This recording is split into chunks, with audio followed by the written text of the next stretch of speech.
ዲናች ማትረባ ርብቃ የተባለች ሴትዮ ነገሩን አውቀዋል። ሁሉንም ነገር ለአብርሃም ከመናገራቸው በፊት ቶሎ መጨረስ አለብን። ዲና አብርሃምን በቁሙ ተጫወተችበት። ዲና አሁን ላይ በተለይ ደግሞ ቤቱን አሲዛ ብር ለመቀበል እያደረገችው ለራሷ ጥቅም ስለሆነም ነው። ነገር ግን አብርሃም በፍጹም አላመነበትም። እናም ግን ደግሞ ሳቤላ ወደ ቤት በመምጣቷ ወይም ደግሞ መምጣት እንዳለባት ወስኗል።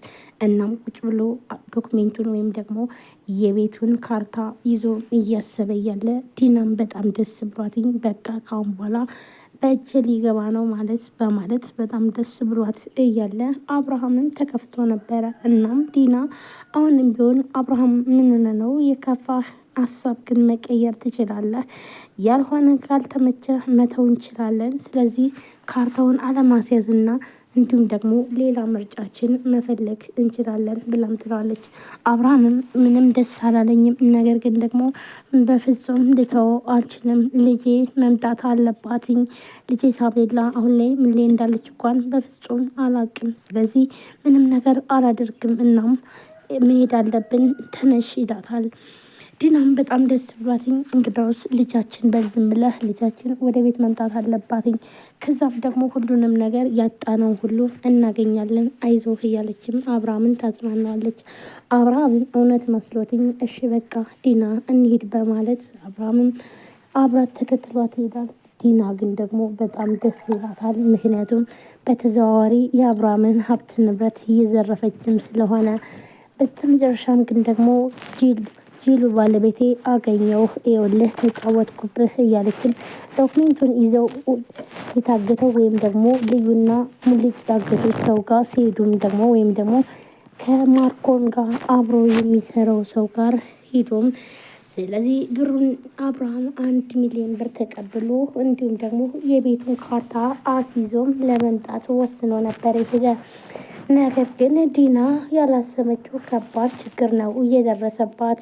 ምክንያቱም ደግሞ ይህን ሁሉ ምስጢር ርብቃና እንዲሁም ልዩ ስለሚያውቁ፣ ስለዚህ ሁሉም ከተሰበሰቡበት ልዩና ርብቃ መጥተው ሁሉንም ነገር አበላሹትኝ።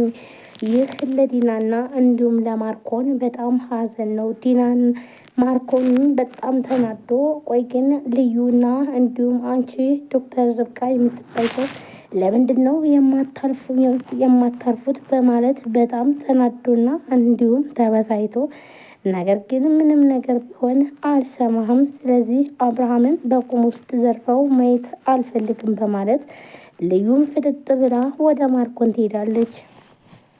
አብርሃምም ግራ ተጋብቶ ምንድን ነው ቆይ ልዩ የምታደርገው ነገር ለምንድን ነው በማለት አንቺ ቆይ ግን ሳቢላ ወደዚህ እንዳትመጣ ነው ወይ የምትፈልጊው? ቆይ ምንድነው የተደረገ ያለው?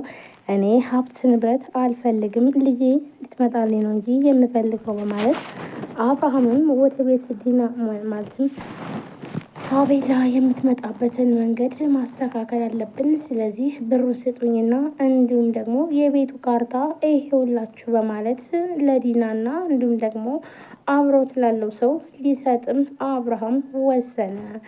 አብርሃምም ይህንን የወሰነበት ምክንያት ለልጁና እንዲሁም ደግሞ ለሳቤላ ሲል ነው እንጂ በፍጹም ቤቱ የራሱ ወይም ደግሞ የማርዳ ማስታወሻ ስለሆነ፣ ስለዚህ ይህ ደግሞ ሳቤላ የምትድንበት ወይም ደግሞ የምትታከምበት ኩላሊቷ ፌል ስላደረገ፣ ስለዚህ ለዛ ሕክምና ነበረ ቤቱ ሊሸጥ የነበረው።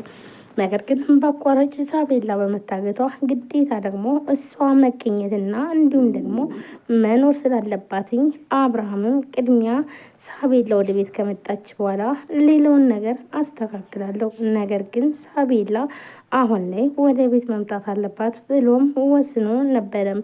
የቤቱን ካርታ ዲናን አምኗትኝ ሙሉ ለሙሉ አስይዞ 1 ሚሊዮን ብር ሊበደርም ያሰበው። በሰዓቱ አብርሃም ቤቱን ሙሉ ለሙሉ ለመሸጥ ነበር። ነገር ግን ደግሞ ቤቱንም ሊሸጠው አልቻለም። ምክንያቱም ደግሞ ለችኮላ ሊደርስለት አልቻለም። ደግሞም የሳቤላ አጋጅ ወይም ደግሞ ሳቤላን ያገታት ዲና ደውለህ ልትገላት እንደሆነ እንዲሁም ደግሞ ብሩን በፍጥነት ማምጣት እንዳለበት ንገረው ብላም ትለዋለች። እንዲሁም ታዛዡና እንዲሁም ደግሞ አጋጁ ግዴታ ለአብርሃም ደውሎ ልጅን የምትፈልጋት ከሆነ በዚች 2 ቀን ውስጥ ብሩን ካላመጣህ ልህ አንገቷን ቆራርጬ ነው የምልክልህ ብሎም ለአብርሃም ይነግረዋል። አብርሃምም በጣም ይደነግጣል። ይህንን ስለሰማ ምንም አይነት አማራጭና እንዲሁም ደግሞ ትንሽ ቆይቼ እንኳን ሰዎች ጋር ብር ልጠይቅ አላለም። ግዴታ ቤቱን መሸጥ አለበት ብሎም ነበር የተነሳው። ነገር ግን ደግሞ ያ ቤት በሰዓቱ ሊሸጥ አልቻለም። እናም ግን ደግሞ የቤቱን ካርታ አስይዞ 1 ሚሊዮን ብር እንደሚሰጠው የሆነ ሰው እንዳለ ዲናም መታ ትነግረዋለች። ይህንን የተናገረችው ከማርኮን ጋር መጀመሪያ ተነጋግረው ነበረ። ማርኮን 1 ሚሊዮን ብር ሰጥቶትኝ በተዘዋዋሪ ደግሞ ከሌላኛው ወገን የመጣት መስሎ ብሩን ወይም ደግሞ የቤቱን ካርታ በራሱ ስምና በራሱ ቁጥጥር ለማድረግ ነው። ቲናና ማርኮን ይህንን ካደረጉም በኋላ ከአብርሃም ጋር ለአንዴና ለመጨረሻ ለመለያየትም ወስነዋል። በተለይ ቲና አርግዤላለሁ እያለችም የምትለው ነገር ግን ውሸቷንና እንዲሁም ደግሞ እንዳላረገዘች ስለምታውቅ ስለዚህ ገንዘብ ነበርና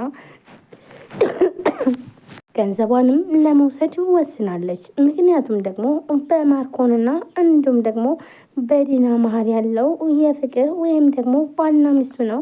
ልጆቻቸውን ትተው ነገር ግን ደግሞ የሰውን ገንዘብ ለመዝረፍ የመጡትኝ ወይም አብርሃምን አጥምዳ ሀብት ንብረቱን ለመውረስ ብትመጣም ነገር ግን እስካሁን ድረስ የምታደርገው ነገር አብርሃምን በተለይ የእንቅልፍ መድኃኒት እየሰጠችም ስታደነዝዘው እንደኖረችና እንዲሁም አብርሃም እንደደነዘዘ እንዲቀርም በጣም ብዙ ነገር እናም ብዙ ጥረት አድርገዋል። ነገር ግን በልዩ ምክንያት ምንም ነገር አብርሃም አልሆነም ነበር። ሳቤላ ግዴታ ወደ ቤት መምጣት እንዳለበት ስለወሰነም ለዛም ነበረ ግዴታ ካርታውን ለመስጠትም እየወሰነው። ነገር ግን አሁን ላይ ማርኮንና ዲና ባዷቸውን ቀርተዋል። ምክንያቱም ተጋለጡ እንዳለ ሙሉ ለሙሉ ምንም አይነት ገንዘብ እንደማያገኙም ነው እያገኘው።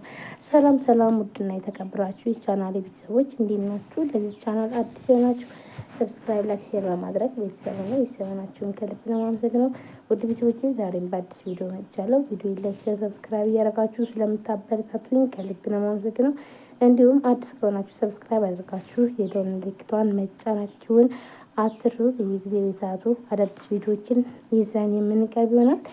ከእናንተ የሚጠበቀው ቪዲዮዎችን ላይክ እንዲሁም ሼር እያደረጋችሁ ስታበረታቱን እንግዲህ ውድ ቤተሰቦቼ ቻናሌን አበረታቱኝ ፕሊዝ። ቻናሌ እንግዲህ ያው እንደሚታወቀው በጣም ቀዝቅዞ ነበር። ሰሞኑን ደግሞ ትንሽ ደህና ነው እና እባካችሁን ፕሊዝ ላይክ ሼር እያደረጋችሁ አበረታቱኝ። በየጊዜ በሰዓቱ አዳዲስ ቪዲዮዎችን ይዘንላችሁ የምንቀርብ እንዲሁም ደግሞ የተለያዩ አዳዲስ ቪዲዮዎችን ይዤላችሁ ይቀርባለሁ። እናንተ ደግሞ የምትፈልጉት ቪዲዮ ካለ ጠይቅ ማለት ነው። ምን አይነት ቪዲዮ እንደሚቀርብ በዛሬው ቤት እንግዲህ ሳቤላ አሁን ላይ በጣም ከባድ እና ማርዳም እነሱን አውቃለች። በተለይ ደግሞ ለአብርሃም እንነግረዋለን በማለት ዲና ማለትም ዶክተር ርብቃ ለአብርሃም እውነቱን እነግረዋለሁ። ምክንያቱም ደግሞ የሳቤላ እናት ማርዳ እንደሆነች ልትናገር ሄዳ ነበረ። ነገር ግን ደግሞ ማርዳ በፍጹም እንዳትነግርብኝ እባክሽን ችግሬን ተረጂኝ፣ ምክንያቱም ደግሞ እኔ ወድጄ አይደለም አብርሃምና እንዲሁም ደግሞ ሳቤላ ይጎዱብኛል ብዬ ነው። እኔ የካንሰር ታማሚ ስለሆንኩ ነው እባክሽን ብላም ስትለምናት ነበር።